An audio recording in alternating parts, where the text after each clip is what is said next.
जय हिंद दोस्तों, स्वागत है आप सभी का कल्पाक्ष आईएएस के डेली करंट अफेयर सेशन में। लगभग पिछले 2 महीनों से हम लोग आपके लिए डेली हर सुबह करंट अफेयर लेकर आ रहे हैं विद एमसीक्यू। इस बीच में कई सारे सुझाव आप लोगों की तरफ से आए और उन सुझाव को इंटीग्रेटेड करके आज नए महीने के साथ, नए तारीख के साथ हमने एक नया सेशन आप लोगों के प्लान किया है, कुछ बदलाव के साथ। वर्तमान में फिर आपके ऊपर एक जिम्मेदारी हम लोग सौंप रहे हैं और ये जिम्मेदारी इन दोनों सेशन के आधार पर आप अपने ओपिनियन दीजिएगा, जरूर रखिएगा कि कहां पर आपको बेस्ट डेटा जो है वो मिल रहा था, किसके साथ कल्पाक्ष को कंटिन्यू करना चाहिए। बिना देरी के शुरुआत करते हैं आज के उन महत्वपूर्ण इवेंट्स के बारे में जो इंपॉर्टेंट होने वाले हैं। तो दैट टुडे इज 1 सितंबर 2025। पहली बड़ी खबर जो हमने पीआईबी से ली 30 अगस्त की है, सैटरडे की, जब प्राइम मिनिस्टर नरेंद्र मोदी अपनी जापान विजिट में थे। अपनी जापान विजिट में उन्होंने वहां के सेमीकंडक्टर फैसिलिटी, जो वहां के सेंदाई जो शहर है वहां पर सिचुएटेड है, उसे विजिट किया।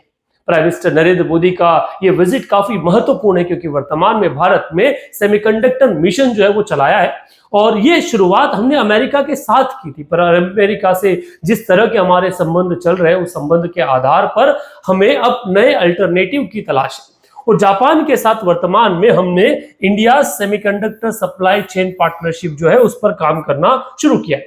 यहां से कुछ चीजें महत्वपूर्ण निकलकर आती है जिन्हें हमने ड्राफ्ट किया है, कुछ यूनिक पैटर्न, जिसके 2 सेक्शन होने वाले हैं। पहला मुख्य बिंदु, दैट इज की points for the exam, and the second probable exam questions, संभावित परीक्षा में प्रश्न। मतलब अब हम आपको सीधे एमसीक्यू प्रैक्टिस करवाने की बजाय इन 2 आधारों पर आपसे करंट अफेयर जो है वो डिस्कस करने वाले।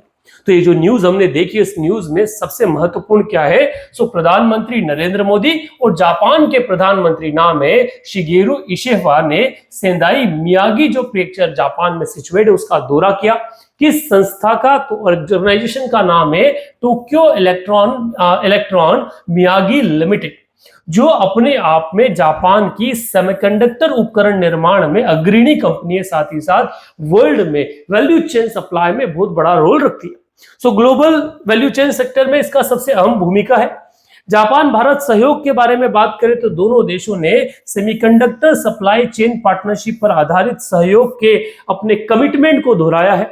वहीं अगर बात करें तो India Japan industrial competitiveness partnership और साथ ही साथ इकोनॉमिक सिक्योरिटी डायलॉग को मजबूत करने पर भी दोनों देशों ने सहमति जो है दिखाई।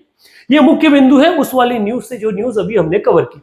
अब प्रोबेबल क्वेश्चन की चर्चा की जाए, क्या आपसे पूछा जा सकता है? तो क्वेश्चन शायद पूछा जा सके, प्रधानमंत्री मोदी ने अगस्त 2025 में जापान के किस शहर में सेमीकंडक्टर प्लांट का दौरा किया था? ये क्वेश्चन आपके एसएससी हो जाए, आपका एमपीपीएससी हो या फिर आपका बैंकिंग एग्जाम के लिए महत्वपूर्ण हो सकता है। व्यापम में भी ये क्वेश्चन पूछा जा सकता है। अभी आप लोगों ने देखा कौन सा शहर था वो, तो वो शहर था आपका Sendai Miyagi. Tokyo electron Miyagi limited किस देश की कंपनी है? ये सवाल पूछा जा सकता है। साथ में ये पूछा जा सकता है किस शहर में स्थापित है, तो ये भी क्वेश्चन संबंध। तो जनरली लोग इसे टोक्यो का नाम दे देंगे क्योंकि टोक्यो के नाम से ये कंपनी है, परंतु वास्तविकता में टोक्यो नहीं है, सेंदाई शहर में। एक क्वेश्चन ये पूछा जा सकता है, Bharat Japan semiconductor supply chain partnership किस वर्ष में शुरू हुआ? तो इस तरह के क्वेश्चन इस न्यूज से पूछे जा सकते हैं। ये बदलाव हमने आप लोगों के इस बारे में किया। पहले हम एक ही क्वेश्चन डिस्कस करते थे, पर अब हम अलग अलग क्वेश्चन डिस्कस करेंगे। पहले हम न्यूज में ही पॉइंट निकालते थे, अब हम न्यूज से अलावा स्पेसिफिकली पॉइंट आपको निकाल के देंगे। अब ये सुधार आपको कैसा लगा, बिना कमेंट बॉक्स में ये लिखे आगे मत बढ़िएगा, वरना हमें क्लैरिटी नहीं मिल पाएगी हमें किसके साथ आगे बढ़ना है। अगली बड़ी न्यूज को देखते हैं और अगली बड़ी न्यूज जो है वो भी पीआईबी से ही है और जहां यूनियन मिनिस्टर अश्विनी वैष्णव जो है उन्होंने इनॉग्रेट किया India first temperate glass manufacturing facility for mobile device at Noida. Bharat की पहली टेम्पर्ड ग्लास मैन्युफैक्चरिंग फैसिलिटी जो है वो शुरू की गई और ये मोबाइल मैन्युफैक्चरिंग में भारत की प्रतिबद्धता को और बढ़ाती है। Over the period of time Bharat जो है वो लार्जेस्ट मैन्युफैक्चरर बना है मोबाइल फोन का, और जिस तरह से हम लगातार इसमें आगे बढ़ रहे हैं, जिस तरह से इसका प्रोडक्शन बढ़ा है, मेक इन इंडिया कैंपेन के तहत हमने इसमें एम्प्लॉयमेंट जनरेशन किया है, ये इनिशिएटिव हम लोगों के लिए काफी महत्वपूर्ण है। अगर इस न्यूज को एनालिसिस करें और यहां से देखिए कि क्या की पॉइंट्स यहां से निकलते हैं तो समझिएगा। पहली परियोजना का शुभारंभ, भारत की पहली बार मोबाइल उपकरणों के लिए टेम्पर्ड ग्लास निर्माण संयंत्र जो है वो शुरू हुआ है।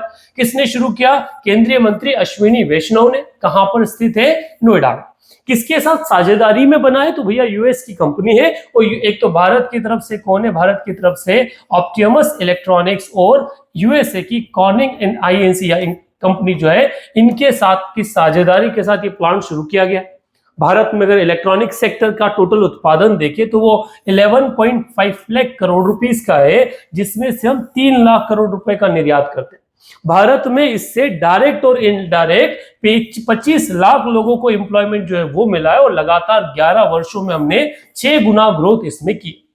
भारत का मेड इन इंडिया चिप, जो हम सेमीकंडक्टर पे बात कर रहे हैं, उसके लिए जिस तरह से वो आने वाला है, हमें इन ग्लासेस की भी रिक्वायरमेंट आगे पड़ने वाली है। ये की पॉइंट्स है इस न्यूज से। अब सवाल अगर देखे जाए तो पूछा जा सकता है, भारत का पहला टेम्पर्ड ग्लास निर्माण संयंत्र कहां स्थापित किया गया? पहला। दूसरा, किस कंपनी द्वारा शुरू किया गया? ये भी सवाल आ सकता है। तीसरा, ऑप्टिमस इलेक्ट्रॉनिक्स ने किस कंपनी, अमेरिकी कंपनी के साथ मिलकर ये जो ग्लास फैक्ट्री उसकी शुरुआत की? या फिर आपसे पूछा जा सकता है, इलेक्ट्रॉनिक निर्माण में भारत का वार्षिक उत्पादन मूल्य कितना तक है, 2025 तक कितना है? ये क्वेश्चन आपके एसएससी के लिए इंपॉर्टेंट हो सकते हैं, आपका बैंकिंग एग्जाम और एमपीपीएससी या यूपीएससी, हर जगह इस तरह के सवाल हमने पहले भी देखे। आगे बढ़ते हैं, अगली न्यूज को कवर करते हैं और वो न्यूज आपकी निकल कर आती है। फिर हम पीआईबी से लाए हैं और फिर शंघाई से। प्रधानमंत्री नरेंद्र मोदी वर्तमान में आपका शंघाई कॉर्पोरेशन ऑर्गेनाइजेशन की मीटिंग, शिखर सम्मेलन को होल्ड करने के लिए चाइना के तांजियान शहर पहुंचे और वहां पर मीटिंग के side by side world leader से उनकी मुलाकात हो रही है। चाइनीज लीडर से तो मिलेंगे, पुतिन से मिलेंगे, साथ ही उन्होंने वर्तमान में मुलाकात की हमारे पड़ोसी देश म्यांमार, जो कभी भारत का हिस्सा हुआ करता था, वहां के जो मिलिट्री गवर्नमेंट के हेड है, जिनका नाम है जनरल मिन ऑन्ग हलियांग, ठीक है, जो चेयरमैन है state of the security and peace commission, उनसे। म्यांमार हमारे लिए बड़ा महत्वपूर्ण रोल प्ले करता है। म्यांमार में पहले डेमोक्रेटिक गवर्नमेंट थी, उसे हटाकर वहां मिलिट्री जनता जो है वो सरकार में है, वहां शासन करी, और मिलिट्री जनता से सरकार में अभी यूपीएससी ने एक बार सवाल पूछ लिया था, तो क्वेश्चन अभी भी पूछे जाने की संभावनाएं बनती है। सो अगर इस पूरे पार्ट को एनालिसिस न्यूज को किया जाए तो कुछ की पॉइंट्स निकल कर आते हैं, क्योंकि भारत की ईस्ट लुक ईस्ट पॉलिसी हो, नेबर फर्स्ट पॉलिसी हो, उन दोनों में म्यांमार बड़ा फिट बैठता है। तो म्यांमार की अगर चर्चा की जाए तो अच्छा, म्यांमार भारत का एक ऐसा पड़ोसी देश है जो एकमात्र ऐसा आसियान नेशन में से आता है, और आसियान वर्तमान में भारत के कोऑपरेशन, इकोनॉमिक कोऑपरेशन में काफी महत्वपूर्ण रोल प्ले करता है। सुनिएगा, प्रधानमंत्री नरेंद्र मोदी ने चीन के तिनजियाजिन में आयोजित शंघाई सहयोग संगठन एससीओ शिखर सम्मेलन के अवसर पर म्यांमार के चेयरमैन सीनियर जनरल मिन ऑन्ग हलैंग से मुलाकात की। भारत का नेबर फर्स्ट और एक्ट ईस्ट और इंडो पैसिफिक नीति, इन सब के लिए म्यांमार जो है वो सामरिक प्राथमिकता के रूप में निकल कर आता है, मोस्ट इंपोर्टेंट नेशन बनता है। दोनों ने रक्षा, सुरक्षा, आतंकवाद, हथियारों की तस्करी रोकने के लिए और पूर्वोत्तर भारत में जो इंसर्जेंसी एक्टिविटी, इनको रोकने के लिए साथ में बात की। इसके साथ सबसे महत्वपूर्ण जो चर्चा है वो कनेक्टिविटी परियोजना को लेकर है। भारत 2 प्रोजेक्ट्स पर म्यांमार के साथ काम कर रहा है। पहला Kaladan multi modal transit transport project, और दूसरा आपका है भारत म्यांमार थाईलैंड त्रिपक्षीय राजमार्ग। एक हम भारत से म्यांमार होते हुए थाईलैंड तक एक जो राजमार्ग है, एक नेशनल हाईवे बिल्ड करें, लैंड रूट, जो हमारे लिए ट्रांसपोर्टेशन को इजी बना देगा, और दूसरा जो है हम वहां पर कलादान एक multi modal transit transport project जो है वो लेकर आए। अब ये 2 प्रोजेक्ट भारत के लिए काफी महत्वपूर्ण रोल करते हैं, और म्यांमार भी, क्योंकि म्यांमार कहीं ना कहीं वहां की कम्युनिस्ट या चाइना की कम्युनिस्ट सरकार की तरफ झुकाव ज्यादा रखता है। इस वाली कंडीशन में भारत को अपने इंटरेस्ट बचाने के लिए म्यांमार के साथ संबंध बनाए रखना काफी जरूरी होता है। अब यहां से क्वेश्चन देखा जाए तो पहला क्वेश्चन, भारत म्यांमार के बीच कौन सी प्रमुख कनेक्टिविटी परियोजना है, वहां से पूछा जा सकता है। और एक पॉइंट है कि भारत ही एकमात्र आसियान देश है जिसकी सीमा भारत से मिलती है। इसको किसी भी स्टेटमेंट में डालकर क्या है, आपसे सवाल पूछे जाने की संभावनाएं बनती है। तो ये आपके संभावित प्रश्न, प्रोबेबल क्वेश्चन निकलते हैं एग्जाम के पार्ट से। वहीं अगर आगे चले और अगली बात करें तो अगली महत्वपूर्ण न्यूज आपको देखने को मिलती है कि prime minister Narendra Modi bilateral meeting की साथ में किसके, चाइनीज प्रेसिडेंट शी जिनपिंग के साथ। मतलब एक तरफ जापान में विजिटिंग हुआ, जापान के बाद आपने म्यांमार के हेड और फिर अभी जिनपिंग के साथ, और आज हम पुतिन के साथ मिलने वाले हैं। तो हर जगह से विश्व भारत की तरफ देख रहा है और विश्व से ज्यादा डोनाल्ड ट्रंप वो गिद्ध जैसे ऊपर बैठे कि अच्छा ये कर रहा है, अगली बार इसी को टारगेट करना है। तो वैसा, क्योंकि अभी ट्रंप ने, शायद आपने खबर सुना हो कि ट्रंप ने यूरोपियन देशों को भी कहा है कि आप इंडिया पर सैंक्शंस लगाइए। वो यूरोपियन से नाराज है क्योंकि यूरोपियन नेशन इंडिया के साथ ट्रेड कर रहे हैं। वो जो होगा उसको बाद में देखा जाएगा। इस खबर को देखते, prime minister Narendra Modi met mister Jinping on president of People's Republic of China on sideline of summit Shanghai corporation organization, जो ताइजान शहर है वहां पे हो रहा। अब लगभग पिछले 6 साल जब से गलवान क्लेश हुआ है, उसके बाद ये कजान के बाद दूसरी लगातार उनकी मीटिंग अगले साल में है, और उन्हें इनवाइट भी किया है इंडिया में होने वाले ब्रिक्स के शिखर सम्मेलन के लिए, जो 2026 अगले साल 27 में होना है। अब यहाँ की एनालिसिस की जाए इस न्यूज को, तो अगर प्रोबेबल पॉइंट्स या मोस्ट की पॉइंट्स निकाले जाए, मुख्य बिंदु तो है कि भारत चीन के राष्ट्रपति की द्विपक्षीय मुलाकात हुई। कहां हुई? एससीओ शिखर सम्मेलन जो तियाजिन शहर में हुई 31 अगस्त 2025 को। भारत चीन संबंध में इन दोनों ने विकास साझेदार न कि प्रतिबंधी वाली बात को आगे बढ़ाया कि हम लोग क्या है, हम कोऑपरेशन के लिए भरोसा करते हैं, एक दूसरे के कॉम्पिटिटर नहीं है। वही सीमा विवाद में शांति और स्थिरता की बात इन दोनों ने की। कुछ प्रमुख समझौते हुए, जैसे जो डिसएंगेजमेंट है उसे जारी रखने का, कैलाश मानसरोवर यात्रा को पुनः आरंभ करने का, सीधी उड़ाने और जो वीजा सुविधा उसको बढ़ाने का, ट्रेड डेफिसिट कम करने का, निवेश को बढ़ाना का, और एससीओ ब्रिक्स और आतंकवाद विरोध, वैश्विक व्यापार संतुलन के ऊपर भी दोनों देशों ने आपस में समझौता जो है वो साइन किया। साथ ही स्ट्रेटेजिक ऑटोनॉमी और थर्ड कंट्री लेंस से बचने की बात इन्होंने की। थर्ड कंट्री लेंस मतलब हमें अपने आधार, दोनों की नीतियों पे बात करना है, न कि तीसरा देश हमारे बारे में क्या सोचता है उस आधार पर अपने ओपिनियन रखना। अब यहां से प्रोबेबल क्वेश्चंस देखे जाए तो पूछा जा सकता है, हाल ही में प्रधानमंत्री मोदी और जिनपिंग की मुलाकात किस अवसर पर हुई थी? यह पूछा जा सकता है कि प्रधानमंत्री मोदी ने 26 में होने वाले किस शिखर सम्मेलन में राष्ट्रपति शी जिनपिंग को क्या किया, आमंत्रित किया है? और भारत चीन के संदर्भ में स्ट्रेटेजिक ऑटोनॉमी का जो आशय है वो क्या होता है? क्योंकि स्ट्रेटेजिक ऑटोनॉमी ये शब्द अपने आप में कई सारे शब्द जो है उन्हें निकालता है। तो इस तरह से हम न्यूज का एनालिसिस करने वाले हैं। फिर अगेन मैं आपसे यही कहता हूं, अपने ओपिनियन लिखे बिना मत जाइएगा। आपके ओपिनियन हम लोगों के लिए काफी महत्वपूर्ण रहेंगे अगले सेशन को प्रिपेयर करने में। अगर आपको ये जमता है तो हम इसी के साथ आगे बढ़ेंगे, और अगर नहीं तो हम पुराने वाले सेशन की तरफ से फिर से मूव ऑन करेंगे। बदलाव प्रकृति का नियम, और अगर आप बदलाव से दूर भागते मतलब आप स्टैटिक हो चुके हो, और कल्पाक्ष बिल्कुल भी बदलाव से दूर नहीं भागता। हम स्टूडेंट के साथ हमेशा हैं उनके बेटरमेंट के लिए। एक और न्यूज निकल कर आई गाइस, एक एनजीओ है भारत का जिसे का नाम है एजुकेट गर्ल, जिसने रेमसे मैगसे अवार्ड 2025 जो है वो जीता है। So the first non profit organization जिसने रेमसे मैगसे अवार्ड जो है इंडिया की तरफ से जीता है, जो भारत के लिए काफी एक हिस्टोरिक ऐतिहासिक क्षण के रूप में माना जाता है। अगर इस न्यूज के आधार पर क्वेश्चन समझे जाए या इस न्यूज का एनालिसिस किया जाए तो समझेगा। Hold for second, I think something is there जी। इस न्यूज को देखा जाए तो यहां पर अगर आप बात करें 2025 का रॉमन मैग्से पुरस्कार जो है उसकी घोषणा हुई, जो भारत में educate girls foundation of education girls globally को सम्मान मिला है। इसके अलावा शाहिना अली मालदीव्स हो और फ्लियावानो एंटियोला एन लायुना जो फिलीपींस से बिलोंग करती है, उन्हें भी इसी सम्मान से सम्मानित किया गया।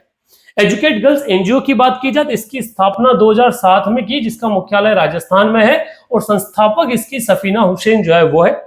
और रोमन मैग्से अवार्ड की बात की जाए तो ये एशिया का नोबेल पुरस्कार के रूप में जाना जाता है, जिसकी शुरुआत 1957 में हुई। इसको देने का काम Ramon Magsaysay award foundation Manila Philippines जो है वो करती है। उद्देश्य सार्वजनिक सेवा, नेतृत्व, सामुदायिक कार्य, शांति और न्याय को बढ़ावा देना है।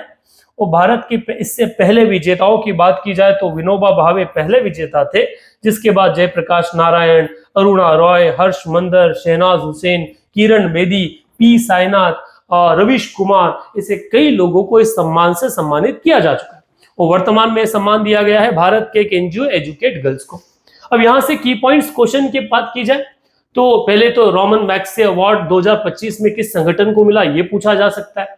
रोमन बैंक से कब स्थापना कब हुई, किसे दिया जाता है और कौन सी संस्था देती है, ये क्वेश्चन बनता है। और एक क्वेश्चन एजुकेट गर्ल संगठन पे बनता है कि इसकी स्थापना किसे की और हाल ही में इसे किस अवार्ड से सम्मानित किया गया, ये क्वेश्चन हमको यहां से देखने को मिल सकता है। आगे अगर बढ़े तो अगली जो न्यूज आती है वो न्यूज आती है एक नई रिपोर्ट को लेकर, जिस रिपोर्ट का नाम दिया गया नारी 2025। भारत में महिलाओं की सुरक्षा की दृष्टि से एक रिपोर्ट जो वो जारी की गई, जिसमें शहरों को देखा गया कि किस शहर में महिलाएं जो है वो क्या सोचती। आइए इस न्यूज को एनालिसिस करते हैं। प्रमुख बिंदु, अगर एग्जाम के आधार पर प्रमुख बिंदु देखे जाए तो इस रिपोर्ट का नाम है national annual report and index on women safety 2025। Bharat में महिलाओं की सुरक्षा संबंधित ये रिपोर्ट जो है, जिसे नारी 2025 नाम दिया गया। इस सर्वे में 31 शहरों में 12,770 महिलाओं से इनपुट्स लिए गए, जिन आधार पर एक पूरा डेटा रिपोर्ट जो है पब्लिश की गई। इस आधार पर अगर देखें तो 40% शहरी महिलाएं जो है वो खुद को असुरक्षित या कम सुरक्षित मानती है। सबसे ज्यादा असुरक्षा की भावना 18 से 24 वर्ष की जो युवतियां हैं उनमें देखी गई। अगर उत्पीड़न के एक्सप्लॉयटेशन के अनुभव की बात की जाए तो 7% महिलाओं ने 2024 में उत्पीड़न झेलने की बात कही, जबकि यह आंकड़ा एनसीबीआर डेटा से कहीं अधिक है। केवल 22% महिलाएं जो है वो सही आपका क्या करती है, शिकायत दर्ज करवाती है, बाकी सबसे बाहर रह जाती है, वो कानूनी लफड़े में पड़ना नहीं चाहती। शहरवार अगर स्थिति देखी जाए तो कम सुरक्षित देश देखें तो कोलकाता स्टेट देखें, कोलकाता, दिल्ली, रांची, श्रीनगर, फरीदाबाद, ये वो आपके स्थान है, ये वो शहर है जो महिलाओं के लिए सबसे कम सुरक्षित है। वहीं अगर ज्यादा सुरक्षित में बात की जाए तो मुंबई, कोहिमा, भुवनेश्वर, गंगटोक, ईटानगर, ये वो शहर है जो सबसे सेफ या सबसे सुरक्षित शहरों की सूची में आते हैं। अगर उत्पीड़न के रूप के बारे में बात की जाए तो घूरना, फप्तियां कसना, अश्लील टिप्पणियां करना, अनुचित स्पर्श करना, ये महत्वपूर्ण या ये मेन माना गया है महिलाओं के द्वारा। 53% महिला ये नहीं जानती कि उनके दफ्तर में उनके खिलाफ अगर एक्सप्लॉयटेशन होता है तो उनको उससे बचाने के लिए पॉश नाम से एक नीति है, जिसका नाम है prevention of sexual harassment eight workplace act 2013। ये एक पूरी रिपोर्ट इससे न्यूज में आती है। अब यहां से सवाल अगर एग्जाम में पूछे जाए तो क्या पूछे जा सकते हैं भैया, तो एक तो हाल ही में चर्चित नारी रिपोर्ट के आधार पर पूछा जा सकता है कि इनमें क्या क्या फैक्ट्स दिए गए, और दूसरा एक सवाल पोष अधिनियम जो 2013 है इससे पूछा जा सकता है कि ये क्या है और किस सिरे में बात करता है। ये वो महत्वपूर्ण इवेंट से जो कल की न्यूज से महत्वपूर्ण थे। एक नए क्लेवर में, एक नए फ्लेवर में कल्पाक्ष ने आपके लिए करंट अफेयर जो है वो पेश किया। And the last segment and that is question of the day. आज का सवाल है, म्यांमार की राजधानी कौन सा शहर है?